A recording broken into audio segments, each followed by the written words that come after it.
चलिए, good morning सभी को। आपका प्रगति आइकॉनिक क्लासेस में आपका स्वागत है सभी लोग का। आज हम लोग बीपीएससी के द्वारा जो T3 टीचर का जो प्राइमरी लेवल का जो परीक्षा लिया गया था 15 मार्च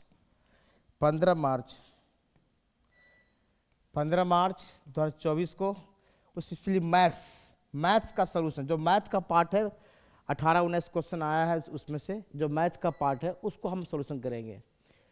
स्पेशली याद रखिए प्राइमरी वाला, फिर हम इसके बाद सेकेंडरी का भी देखेंगे, फिर हम रीजनिंग का भी देखेंगे, लेकिन पहले हम चाह रहे हैं कि मैथ का पार्ट, क्योंकि मैथ मैंने जो पढ़ाया लगभग, मैंने नहीं कहूँगा 100% टैली कर गया है, लेकिन 99% क्वेश्चन आप बना सकते थे।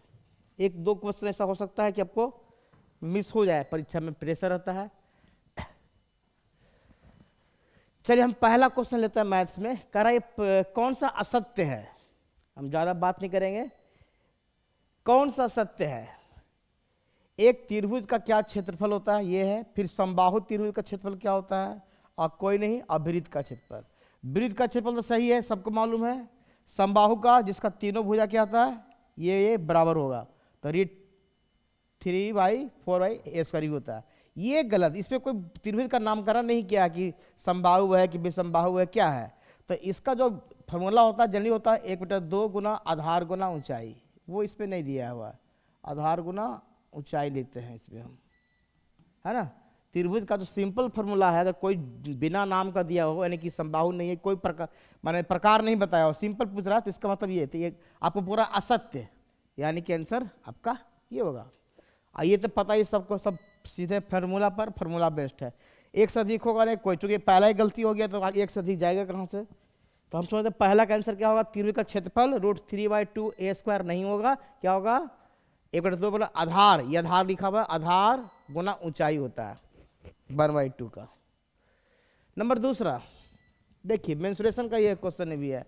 वृत्त का क्षेत्रफल उसके परिधि का दुगना। अभी मैंने बताया वृत्त का क्षेत्रफल क्या होता है, πr², और परिधि क्या होता है 2πr। कह रहा है कि वृत्त का क्षेत्रफल जो है परिधि कितना है, 2 गुना है, यानी कि इसको 2 से गुना कर दीजिए तो बराबर हो जाएगा। तो कह रहा है वृत्त की त्रिज्या क्या है, पाई क्या हो गया, कट गया, 1r से 1r भी कट जाएगा, आई क्या बच गया 2 दूनी 4। ये सिंपल प्रश्न था, आंसर 4 है ना। खाली क्वेश्चन में जो दिया उसके हिसाब से कर दिया। वृत्त का क्षेत्रफल दिया हुआ था πr², अगर आप परिधि का दुगुना है, मैंने परिधि का 2πr होता है, उसका फिर खाली कैंसिल करते गए r का मान। अब r ही क्या होता है, रेडियस होता है, यानी कि त्रिज्या होता है। तो आंसर मेरा 4, जो कि आसान क्वेश्चन है ये सब। हाँ, ये क्वेश्चन थोड़ा सा दम है, जो बहुत कम लोग, कुछ लोग बनाए भी हैं, जो पढ़े तो बनाए होंगे। ये देखिए क्रैमूल से दिया हुआ है कि किसी का कॉस्ट प्राइस 900 दिया हुआ है। इस तरह का जब भी प्रश्न आए, ये कंटिन्यूस दिया रहता है, क्रमिक डिस्काउंट है ये, है ना। 20%, 30%, 40%। तो कह रहा कीमत, जब 20% छूट दिया, मैंने कि 100 रुपया में कितना लिया, 20 में छूट दिया था 80 रुपया, तो 80 लिखेंगे इसको हम। ये 20% वाला क्या हुआ, 80 होगा, परसेंटेज नीचे। फिर 30 है तो कितना, 100 में से आएगा 30 कितना आएगा 70, इतना मिलेगा।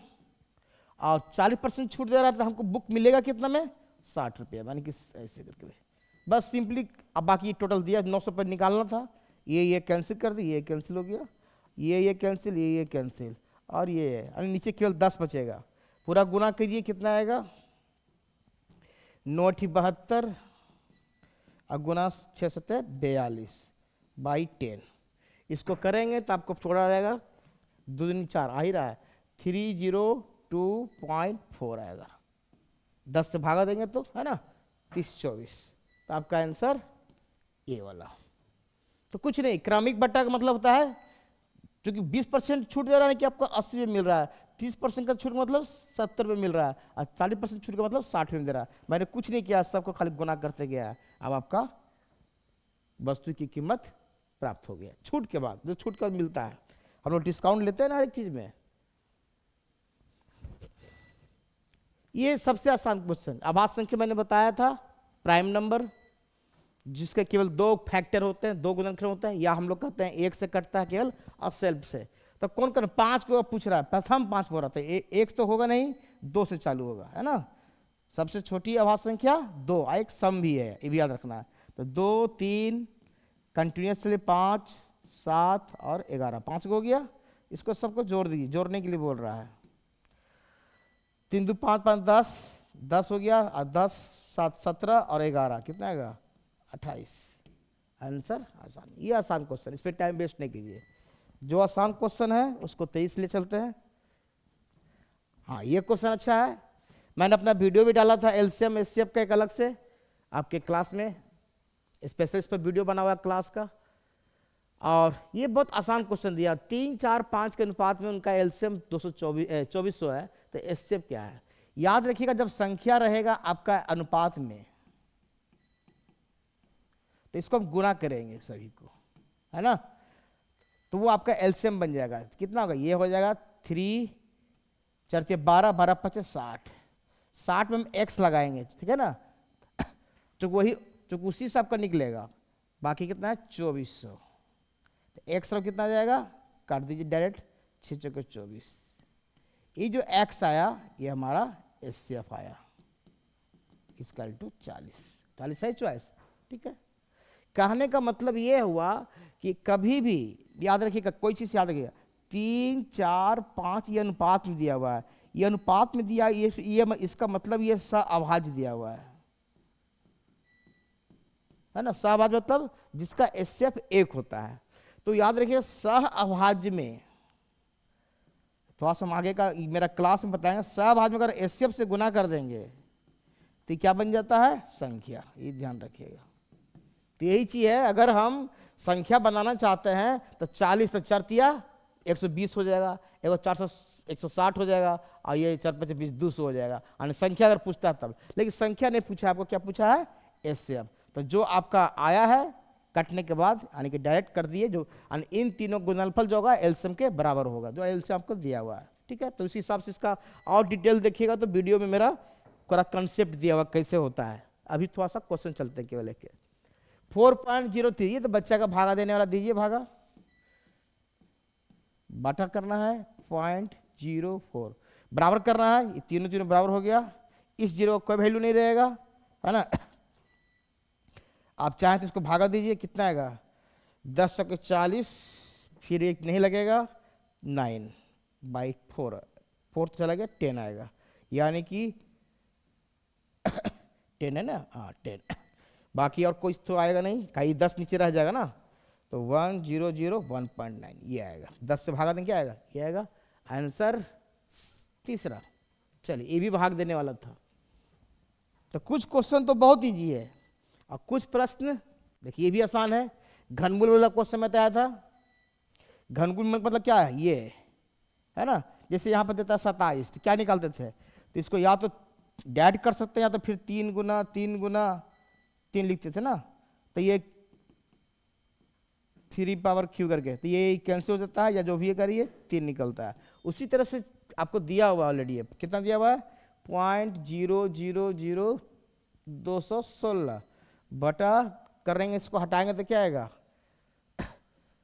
कैसे सुना 1 2 3 और 6 को ये हो जाएगा, है ना। और इस पर ये दिया हुआ आपका इस तरह से दिया हुआ, घन मतलब क्यों दिया हुआ, इसका जब निकालेंगे तो क्या आएगा 6, सबको मालूम है। आज देखिए 2 2 4 2 6 है ना, यानी कि 100 आएगा नीचे इसका, जब करेंगे तो 3 पार्ट में, तो 0.06। ये सब आसान क्वेश्चन है, थोड़ा सा भी कंसेप्ट रहेगा तो बन जाएगा। ये 3 पार्ट है ना, 100 गुना 3 बार करते 100 बाहर निकल जाएगा, 3 रह जाएगा, हम डाइड कर रहे हैं, तो आंसर 0.067। 8 ये मेरा औसत का सबसे फेवरेट क्वेश्चन है, इसको हम बहुत तरीके से बना सकते हैं। मैंने आपको ट्रिक भी बताया था एक बार, क्रॉसिंग मेथड, है ना। अगर मेरा क्लास देखे होंगे यूट्यूब पर भी चैनल पर डाला हुआ है औसत का। 5 संख्या का दिया हुआ है 27, ये बहुत आसान क्वेश्चन रहता है। एक संख्या हटा दिया, यानी इधर संख्या है और इधर औसत है ना, तो 5 पे कितना दिया हुआ 27 दिया हुआ है। कह रहा है एक संख्या हटा दिया, यानी एक माइनस कर दिया, तो कितना ये 4 हो गया। और कह रहा है कि इधर क्या हो जाता है 25 हो जाता है, औसत क्या होता है 25, यानी कितना हो गया -2। मैंने इसको बताया था, इसको इससे गुना करते हैं, इसको इससे गुना करते हैं, और अगर दोनों तरफ समान चिन्ह है तो जुटेगा, समान चिन्ह रहेगा तो क्या रहेगा, यानी कि माइनस तो जुट जाएगा, समान चिन्ह रहेगा तो जोड़ देंगे, और असमान चिन्ह रहेगा तो घटा देंगे, ये मैंने पढ़ाया भी था, है ना। और एक प्लस एक माइनस होता तो माइनस होता, अगर दोनों तरफ प्लस है तो और कोई दिक्कत नहीं है। तो गुना करेंगे 5 दूनी 10 और 25 गुना 1 25, कितना आएगा 35 आंसर आएगा डायरेक्ट, है ना।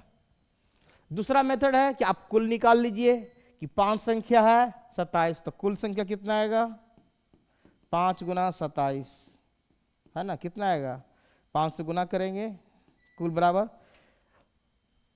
5 सत्ते 35, अब 5 दूनी 10 135 आएगा। अब फिर कह रहा है 1 घटा गया यानी कि 4 आ गया, औसत कितना हो जाता है 25, तो 25 चौके 100, तो कितना का अंतर पड़ गया, यही 35 में निकल गया होगा ना। तो ये बेसिक अलग चीज़ है, लेकिन ये आपको बहुत काम देगा आगे फ्यूचर में, इस वजह से बहुत अच्छा अच्छा क्वेश्चन बन जाता है। तो ये आंसर मेरा हो जाएगा 35। ये देखिए 34 47, ये माध्यक मीडियन, मैंने मीडियन के लिए बताया था सबसे पहले कुछ भी मिले क्या करना है आरोही क्रम में, सबसे पहले आरोही क्रम में सजा लें। कैसे सजेगा, सबसे पहले कौन आएगा 29 33, फिर आएगा 41 सॉरी 34 है, 34 भी है, थोड़ा सा सुधार देते हैं, 34 है, फिर है 41 है, 39 भी है, एक मिनट चलिए अच्छी बात है, चलिए सजाना ही है तो फिर 39 भी है, और कौन है फिर 41 है, फिर 47, कितना टोटल हो 6 अंक होना चाहिए, 3 3 6 3 3 6। देखिए बीच वाला अंक पकड़ते हैं, यहां से यहां तक है और यहां से यहां तक गए, है ना। क्वेश्चन देखिए कहीं लिखने में गलती तो नहीं हुआ है, मैं क्वेश्चन लेता है आपका, थोड़ा सा मैं चेक कर लेता हूँ क्वेश्चन का, क्योंकि क्वेश्चन मुझे लग रहा है इसमें कुछ टाइपिंग मिस्टेक हुआ है, ओरिजिनल क्वेश्चन मुझे मेरे पास है, मैं अभी चेक कर ले रहा हूँ, बनाने तो बना सकते हैं। ये 69 है, चलिए कोई बात, वही करेंगे 69 है ना, तो ये 69 होगा, चलिए कोई बात नहीं, ये 69 को इधर चल जाएगा 69 मेरा, क्योंकि चॉइस के हिसाब से आपको फिर आंसर नहीं मिलेगा ना जब क्वेश्चन टाइपिंग मिस्टेक हुआ है, तो कोई बात नहीं। ये 69 39 नहीं, इसलिए मैंने कहा था 29 33 34 41 47 ये है ना।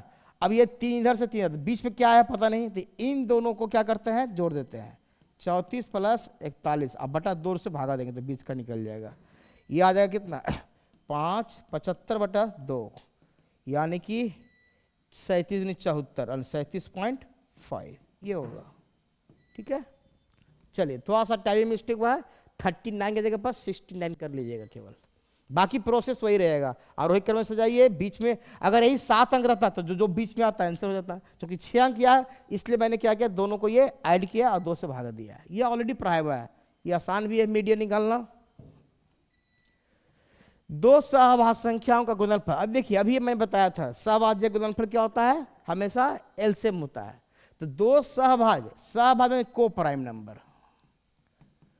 प्राइम नंबर किसे कहते हैं, जिसका एचसीएफ क्या हो, जिसका एचसीएफ 1 हो, है ना, को प्राइम नंबर, और उसका दे दिया है गुणनफल, ठीक है, कितना दिया है 117। तो मैंने अभी बताया था कि अगर कोई को प्राइम में अगर हम एचसीएफ से गुना करेंगे तो संख्या बन जाता है, और अगर खाली सिंपल गुना करेंगे तो वह एलसीएम में रह जाएगा, तो यानी कि कोई एक्स मानते हैं एगो वाई मान लेते हैं, इसको गुना करेंगे 117 आएगा, ये जो 17 आएगा ये ऑलरेडी एलसीएम है, जो जस्ट पहला क्वेश्चन बताया था। तो आंसर इसमें ज़्यादा दिमाग नहीं लगाना है, 117 ही हो जाएगा, बराबर तो होगा नहीं, 1 होगा नहीं, 1 से अधिक नहीं, तो आंसर क्या होगा एलसीएम, है ना। सहभाज्य संख्या, इसका भी डिटेल आप क्लास में देख सकते हैं, यानी 2 सहभाज्य संख्या गुणनफल क्या होता है हमेशा एलसीएम के बराबर ही होगा। चलिए एक अगला क्वेश्चन, ये आसान क्वेश्चन है, इसको आप चाहे खुद कर सकते हैं, फिर भी हम कर देते हैं, आप चाहें तो पूरा एक साथ लिख सकते हैं, सब एक जगह कर लीजिए। पहले इन दोनों का सॉल्यूशन कर लेते हैं, 6 2 3 1/x = 4, कितना आएगा 5/6 + 1/x = 4। अब हम इसको इधर लेके चले जाते हैं, 1/x रहने देते हैं, 4 माइनस 5/6, इसका करेंगे तो क्या आएगा, 6 आएगा, 6 चौके 24 माइनस 5, इसका वैल्यू कितना आ जाएगा 19/6, ये कितना आया 1/x बराबर आया 19/6। तो x का मान क्या आ जाएगा, उलट जाएगा 6/19, आंसर 10। चलिए तो सिंपल भिन्न का जोड़ घटाव था, इसलिए ज़्यादा दिमाग नहीं लगाना है, जो इजी है उसको आप खुद भी बनाइए। हाँ, ये क्वेश्चन भी थोड़ा सा दम है, हल्का सा। अगर घातांक वाले क्लास पढ़ाई है, मैंने कहा कि आधार को पहले बराबर करने को, जब इस तरह को आधार को बराबर, आधार कैसे बराबर होगा, ये देखिए 25, इसको हम 5 के स्क्वायर लिख सकते हैं, और इधर लिखा हुआ है 3x × 4। जब आधार समान तो पावर भी क्या हो जाएगा, समान हो जाएगा, यानी कि x + 3 बराबर ये 2 × 3x - 4, x + 3 = 6x - 4 दूनी 8। अब इधर से उलट ले जाइए तो हो जाएगा कितना, इधर 11 आ जाएगा और इधर कितना आ जाएगा 5x, है ना, ये जाएगा तो घटेगा 6 से, तो x तरफ कितना जाएगा 11/5, 11/5 है बस, कुछ नहीं, सिंपल सरलीकरण घात का था, है ना। आधार को मैंने खाली यहाँ से चेंज किया, आधार को बराबर लगाया, तब पावर क्या हो जाएगा बराबर, फिर मैंने खाली कैलकुलेशन किया। ये अनुपात का देखिए क्वेश्चन है, 1210 रुपया को ABC के बीच बांट दिया जाता ताकि AB इतना BC इतना। इस तरह जब भी आए तो आप पहले A, B और C ऐसे लिख दें। आपको A और B का अनुपात दिया हुआ, कितना दिया हुआ है 5:4, है ना। अब फिर BC का कितना दिया हुआ है 9:C, मैंने लिख C नहीं 9/10, है ना। C का A और B का दिया था 5/4, इसलिए हम उसके सामने लिख रहे हैं, और फिर B के सामने दे रहा है आपका 9, तो 9 दिए आइए, और ABC पूछेगा तो कुछ नहीं कर, क्रॉस गुना करते हैं, 9×5 = 45, फिर इस गुना का 4×9 = 36, आइए हो जाएगा 10×4 = 40। ये आपका नया अनुपात बन गया ABC का अनुपात, ये बन गया A.B.C का अनुपात। अब क्वेश्चन दे रहा है कि इतना रुपया है, यानी कि इसका योग दिया हुआ है, यानी दिया हुआ आपका है 45x + 36x + 40x = 1210। इसको जोड़ेंगे तो लगभग आ जाएगा 121x आएगा, है ना, बराबर 1210। तो x तरफ कितना जाएगा 10 आ जाएगा, x बराबर 10 आ गया, यानी कि x का वैल्यू 10 आ जाएगा, है ना, ये कट जाएगा ना, बाकी 10 बचेगा, ठीक। तो x का वैल्यू 10 आ गया। अब क्वेश्चन पूछ रहा है c का मान, c का मान कितना है 40, यानी 40x है, तो हमको c बराबर लिखेंगे 40x, तो 40 × 10 करेंगे, कितना आएगा 400। ये भी इजी है, थोड़ा सा ये निकालने में जो प्रोसेस था इसका, अगर निकालना सीख गए तो कोई दिक्कत नहीं है ना। ABC निकालने तरीका है, इसको ऐसे गुना करेंगे, पहले लिखने का तरीका A और B सामने लिखेंगे, 9 × 4 = 10 लिखे, फिर 9×45 लिखे, 4×9 = 36, आइए गुना हुआ आपका 10×4 = 40, तो ये निकल गया ABC का अनुपात। जब भी AB और BC दिया रहे तो आप इस तरीके से आप ABC निकाल सकते हैं। बाकी बहुत तरीके हैं, लेकिन ये भी आसान तरीका है, इस पे गलती संभावना कम है। चलिए क्वेश्चन आया है 5% वार्षिक साधारण ब्याज पर निवेश की गई किसी धनराशि का मूल्य 40% बढ़ाने में कितना समय लगेगा। आप इसको डाय बना सकते हैं चाहे तो, 5% है, 1 वर्ष में बढ़ रहा है, ये लिखा हुआ ना, वार्षिक मतलब हो रहा है क्या, निवेश किया 5%, तो 1 पर कितना होगा 1/5, तो 40 पे कितना होगा 1/5 × 40, डायरेक्ट कर लीजिए, 8 वर्ष में खत्म हो जाएगा आंसर। एक तरीका ये अपना सकते हैं, है ना, डायरेक्ट 5% वार्षिक, यानी 1 वर्ष में 5% उसका मिलता होगा, जो भी ब्याज मिलता होगा, कर 40 बढ़ाना है तो हम 1 पर कितना बढ़ेगा, फिर 40 पे सीधे कर दिए। दूसरा तरीका है, अगर इसको माना कि चलते हैं, माना कि हम मूलधन मान लेते हैं कुछ 100 रुपया, तो नया मूलधन क्या हो जाएगा 40% बढ़ने पर 140 हो रहा ना, 40% पर हो गया, 40 बढ़ा रहे हैं, तब ब्याज कितना हो गया 140 माइनस 100 कर दीजिए, कितना आ गया 40। हम लोग क्या जानते हैं फॉर्मूला, अगर समय बराबर जानते हैं फॉर्मूला क्या, आप इससे बना सकते हैं ब्याज गुना 100 बटा मूलधन गुना दर। हम इसका मान पुट करते हैं, ब्याज कितना आया 40 गुना 100, अब बटा मूलधन कितना माने थे 100, और दर कितना दिया हुआ शुरू में पाई। देखिए कट जाएगा, बात एक ही आएगा 5 40, यानी कि 8 वर्ष, है ना। तो आप डायरेक्ट बनाइए तो अच्छा रहेगा, समय बचेगा, और बाकी प्रोसेस जाते हैं तो मूलधन 100 मानिए, फिर नया मूलधन बनेगा, फिर उसको ब्याज निकालते हैं, है ना। बल्कि मूलधन बल्कि ये आपका मिश्रधन बन जाएगा, ये आपका बनेगा मिश्रधन, तो ना ब्याज निकलेगा ना, है ना, मूलधन नहीं मिश्रधन। चलिए, तो आप इस पर भी बना सकते हैं। 16 नंबर, ये घन का देखिए, ये भी मेंसुरेशन का क्वेश्चन है। घन पता है घन कैसा होता है, ये है घन। करा के आयतन, कोई भी घन का आयतन जब भी बोलेगा तो क्या करेंगे,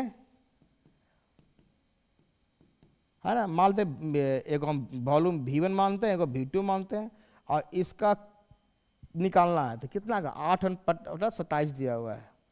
तो आयतन बराबर क्या होता है, Q भागेगा, जब भी भागेगा, है ना, V1 का Q भागता है, तो V1 भाई बाई साइड का, यानी वैल्यू मार रहे हैं, तो साइड का मतलब क्या होगा भुजा, तो भुजा हम अगर मानते हैं A1 बटा A2, और ये इसका Q है, ये क्योंकि वॉल्यूम है, तो ये 8/27, हमको A1 बाई A2 क्या निकलेगा, तो वॉल्यूम माने थे ना, तो ये ऐसे भाग जाएगा 8/27, ये तीनों आ गया साथ, ये आ जाएगा 2, ये आ गया 3, ये हो गया भुजा निकल गया।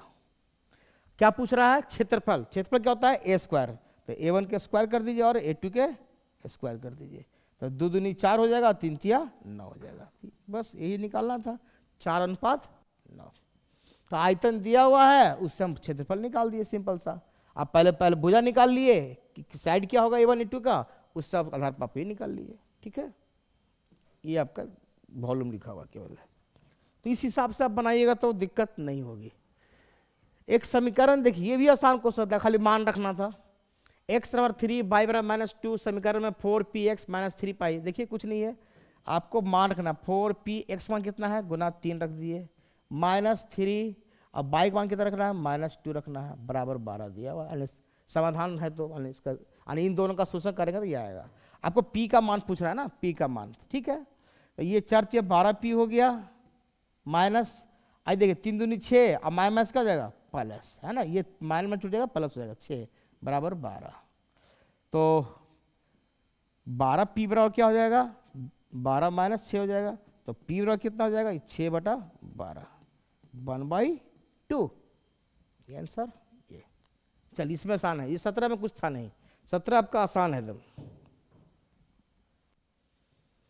चलिए थोड़ा सा टफ नहीं है, जो गुणनखंड जानते हैं पता है गुणनखंड क्या है, यहाँ पर 1 छिपा हुआ रहता है, कुछ नहीं है, तो हम लोग इसको गुणनखंड करते हैं कि 1 गुना 12 है ना, तो 12 आया। अब 12 को कैसे हम गुण करेंगे, इसको जोड़े या घटाए तो ये आ जाएगी, सब लोग जानते हैं। तो 12 को जोड़ेंगे तो 4 तिया 12 हो सकता है ना, तो दोनों करेंगे तो 7 भी आ जा रहा है, तो आप इसी हिसाब से लीजिए, तो y² - 7y + 12, है ना, तो y² -4, हम कोई कुछ भी लिख सकते हैं, 4y - 3y करेंगे तो 7 भी आ जाएगा, खाली इसको लिखने का तरीका बता रहे हैं। ये लिखे कैसे, ये गुणनखंड से निकाले, है ना, 1 गुना 12 करने के बाद, जो जानते हैं पहले से हम लोग बच्चन में। यहाँ y कॉमन ले लेंगे तो y -4 हो जाएगा, और यहाँ पर क्या लेंगे माइनस, तो यही चीज आगे आना चाहिए, तो 3 होगा तो y -4 आएगा, ये आएगा, और आंसर हो जाएगा in this imply y -3 into y -4 है चॉइस, दोनों माइनस में गया है, नहीं है, यानी कि ऊपर में से कोई नहीं। कभी कभी भी होता है कि नहीं रहेगा तो कोई नहीं, आंसर 18 का 5। चलिए सिंपल गुणनखंड का चीज है, इससे तो भारी। ये देखिए क्या दिया है, बहुलक मोड, ये भी आसान क्वेश्चन है, मोड निकालना। प्राइमरी में क्वेश्चन बहुत आसान था, 2 3 7 9 7 1 1 9। बहुलक मतलब जो अधिक बार आया है, देखिए 1 कितने बार आया है, 1 2 3, यानी 1 का 3 बार आना, और 9 भी देखिए 3 बार आया है, 1 2 3। अब लीजिए आंसर क्या हो गया 3, तो आंसर 2 का इसमें होगा, 1 भी होगा और 9 भी होगा। इसका मतलब आंसर क्या होगा, उपरोक्त में से 1 से अधिक। क्योंकि ये भी 3 बार आ चुका है, ये भी 3 बार आया हुआ है। ऐसा नहीं कि बहुत लोग 1 मार लिए होंगे फिर 1 मार के निकल गए होंगे, वो 9 को गिनवे नहीं किए होंगे। इसलिए कहता क्वेश्चन को ध्यान से पढ़िए। चॉइस बहुत खतरनाक दिया, उपरोक्त में से कोई 1 से अधिक, तो ये भी आंसर हो सकता था, आपका मिल गया। यानी 1 वाला भी आंसर होगा, 9 भी हो, क्योंकि दोनों का 3 बार आ चुका है, तो तीनों का मोड समान है, तो उसी हिसाब से हमको 1 से अधिक मारना पड़ेगा। समाप्त। चलिए, तो ये था लगभग 19 क्वेश्चन, 19 प्रश्न था जो आपका प्राइमरी का जो परीक्षा हुआ था 15 मार्च, जो परीक्षा कैंसिल हो गई। अगला जो परीक्षा मई या जून में लेंगे आफ्टर इलेक्शन के बाद, तो हो सकता है कि इसी पैटर्न पर क्वेश्चन रहेगा। तो हम लोग क्यों ना जो क्वेश्चन आए उसको जरूर बनाइए, बल्कि प्रीवियस जो भी बीपीएससी 1 है, बीपीएससी 2 है ना, इसका भी सोल्यूशन कीजिए। क्वेश्चन का पैटर्न उसी से पकड़ाएगा कि उसी से बार बार आ रहा है। ठीक है, हम आज छोड़ देते हैं, फिर नेक्स्ट क्लास में देखेंगे 68 का भी लाएंगे, और रीजनिंग का भी क्वेश्चन का सोल्यूशन हम एक जगह करके आपको हम देते जाएंगे। ठीक है, धन्यवाद।